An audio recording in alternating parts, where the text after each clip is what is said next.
yourself in 10 years? That's a loaded question. When I was 16, I had a friend who made a detailed, elegant-looking 10-year plan. And I asked her, what's that? And she said, it's a plan for my life in the next 10 years. What, do you not have one? No, I didn't have one. But it got me thinking. I couldn't really make one. See, being a daughter of a minister in the Church of Christ meant that my dad could get sent anywhere, at any time, and my whole life would change. So even if I wanted to make a 10-year plan, it's not like my plans could go as I wanted. So I went home that night, and I made one anyway. Here's how it went. I was 16. Over the next 2 years, I can move at any time, but hopefully not. So graduate high school, then start college, graduate college, start working, get married, have a kid, have another kid, then at 26, have another kid, and or start my master's degree. That was my 10-year plan. I told my parents my plan, and I knew what they were thinking. We don't get to choose when and where we go next. But they didn't want to crush my hopes, so they said, we'll see, but for now, just pray that all goes well and to accept whatever God wills. Okay, so I prayed. I prayed for that. The next year, I was 17. I made it to senior year without having to move schools. My prayers were being heard. So in those early months of 12th grade, I applied to at least 10 colleges. Come January, I was excited to get acceptance letters. I was thinking, in a few months, I'll graduate high school, start college, and pray that I may stay behind when it's time to move. In just a matter of days, all of that changed when my parents said, we're moving. But it's my senior year, we're moving? I don't know why I was surprised. This is life of a minister's family in the Church of Christ. And it wasn't our first relocation, and it wasn't going to be our last. My parents reminded me that we don't get to choose when and where God will send us to next, so just pray. For what? What do I pray for? Because I did pray, and all of this was happening, and it felt like bad timing. They told me I could pray for anything and everything, but without God's guidance, it's all meaningless. So I should pray that whatever is next, God places his will in my heart. So I prayed. Praying was the easy part. The hard part was letting go of what I wanted to fully trust and accept whatever God wills. That prayer was answered when we finally got word of where we were moving to. A local congregation just 30 minutes away from my target school at the University of California, Davis. It's where I really wanted to go to anyway. I couldn't believe it. I didn't pray to get sent near that school. God knew what was in my heart, but it wasn't until I let go of my own will and accepted and trusted God's will that this blessing came. This was my first lesson in knowing that God's plan is the best plan. And in God's time is the best time. Over the next few years, I let go of my ideal 10-year plan. I prayed that even if I don't know what's next, that I have God's guidance. We moved around to different local congregations. I continued my duties or took on new ones. I went on to work many different jobs. I attended 6 different college campuses. Then I received my bachelor's degree. So I ended up accomplishing almost everything in my 10-year plan, but instead of kids, I got my master's degree within a year, I got a condo, and I got married. Once again, note to self, God's plan is the best plan, and in God's time is the best time.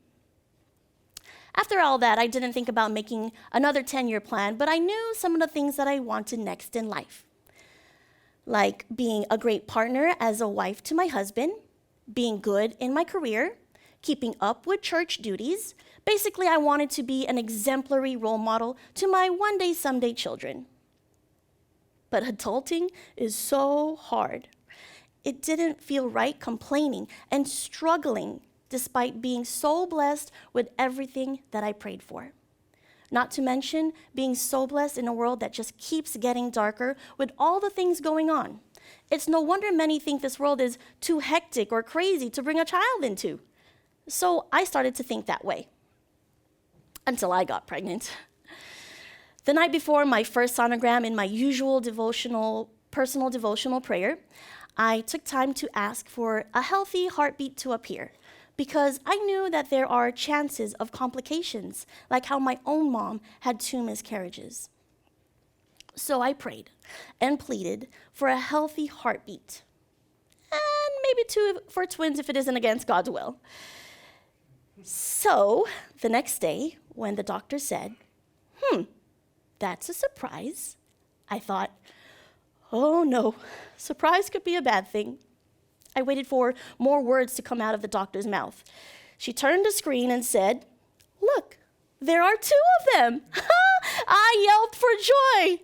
But Oliver, my husband, dropped his jaw. The doctor said, good thing you brought him because he's not believing any of this. Are twins unexpected?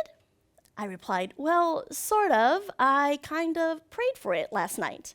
And Oliver said, you did what? Who prays for that? We were not exactly in the best financial position for this curveball. The doctor responded saying, well, keep praying because someone upstairs is listening. Oh, and pray we did. During those sleepless nights with the twins, I would often remind myself, God's plan is the best plan. In God's time is the best time.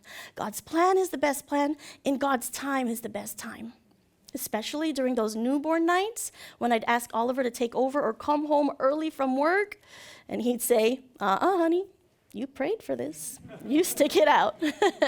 So I prayed because I felt like I just could not do it on my own. Soon, shutdowns due to the pandemic happened and Oliver was home more. We also spent time with family in different states while we were able to work remotely, saving us both thousands in childcare costs. And the best part, the twins brought us joy at a time that the whole world was overcome with so much sadness. Once again, say it with me. God's plan is the best plan, and in God's time is the best time. Now, I still face many challenges and continue to pray for God's guidance. I've just learned that even if I get what I pray for, it doesn't mean problems go away, but it does mean God can provide a way to make things work out if I put my trust in Him. I've had so many prayers answered, especially in those times when I really didn't know what would be next in life. And that's just it. We will never know exactly what's next. That feeling was scary as a young person, and it feels even scarier now as I'm a parent to young persons whose future I cannot control. So, whether you're young or not, ask yourself, where do you see yourself in 10 years? I hope you will say, in God's will. Because when you live in God's will, you put your full trust in Him and trust that whatever happens, God's plan is the best plan. And in God's time is the best time. Thank you.